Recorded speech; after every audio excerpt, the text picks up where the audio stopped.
So we know that we can take fractions and we can convert them into decimals.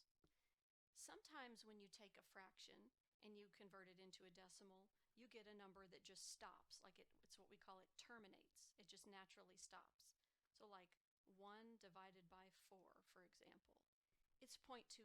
I didn't round that. I didn't cut it off or anything. The calculator didn't either. It just is exactly 0.25 and it just stops right there.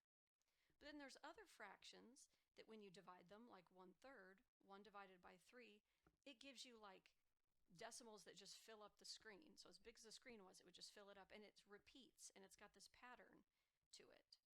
So I wonder why some fractions terminate when you make them decimals, and other fractions don't. Like, I wonder what it is about the fraction that makes it terminate or makes it repeat when you make it a decimal. That's an interesting thing. So somebody somewhere figured it out, and now it's a theorem.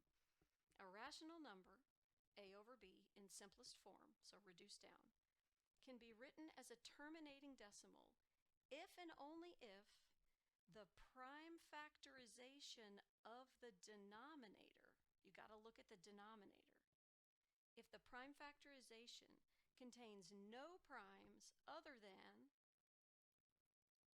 2 or 5. The only allowed factors in the denominator are 2's and or 5's. It could be all 2's, it could be all 5's, or it could be a combination of 2's and 5's. But if there's any other factor besides a 2 or a 5, the fraction will repeat. If the denominator only contains 2's and or 5's, then the fraction will terminate when you turn it into a decimal.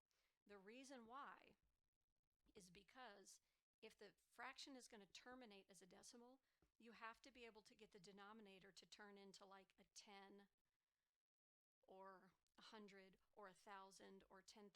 It's got to be some power of 10. You have to be able to turn it into a fraction that has a 10 or 100 in the bottom, or some power of 10. Only 2's and 5's will make 10's. So that's why it's restricted to 2's and 5's. So let me show you how you're going to do one of these, and like the explanation that I would expect if this were on like a test or something like that. So which of the following fractions can be written as terminating decimals, meaning they stop when you write them as a decimal? So what we're going to do is we're going to start with looking at the denominator. In fact, we never even look at the numerator. We don't even care what the numerator is. We just care what the denominator is. So I'm going to do a factor tree on 250, and we're going to see what we get. So see how it ends in a 0? So I know it's 10 times 25, and 10 is 2 times 5, and 25 is 5 times 5. So the way that we can write 250 is 2 times 5 times 5 times 5.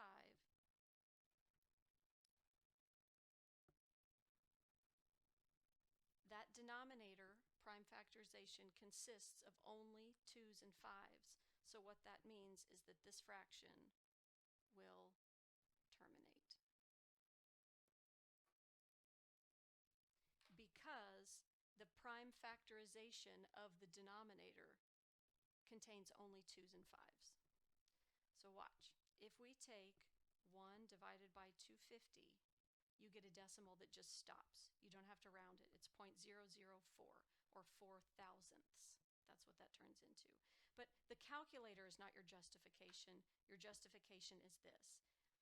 And a lot of times students will say, this will terminate because it only has 2's and 5's. Okay, you need to specify, what is it? What the heck are you talking about? You're not talking about the whole fraction, just the denominator. So make sure in your explanation that you mention, we look at the denominator. And the prime factorization, when you do your factor tree, you can only see 2's and 5's at the end if it's going to terminate. All right, let's try 7 divided by 32. So I'm going to look at the denominator, 32. I'm going to do my factor tree. So 32 is 2 times 16, and 16 is 2 times 8, and 8 is 2 times 4, and 4 is 2 times 2. All I see is a whole string of 2's. It's all 2's. That's a good thing. So 7 divided by 32 will terminate. 2's and 5's, remember that's the rule. Those are the only ones allowed. So look, 7 divided by 32. See, it terminates. It ends right there after the 5. Let's try one more. 25 over 28. So we focus on the 28. I'm going to do a factor tree for 28. And it's even, so I know 2 goes in there. 2 divides into it 14 times. And the 14 is 2 times 7. So is this one going to terminate? This one is not.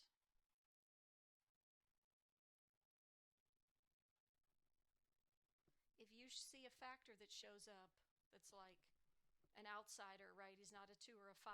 You're like, no, we can't have that. This will not terminate. This fraction will not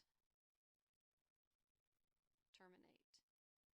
And the reason why is because we had a factor other than 2 or 5 show up in the prime factorization. So that's how you can know ahead of time that a number will terminate or not. So let's look at this one, 25 divided by 28.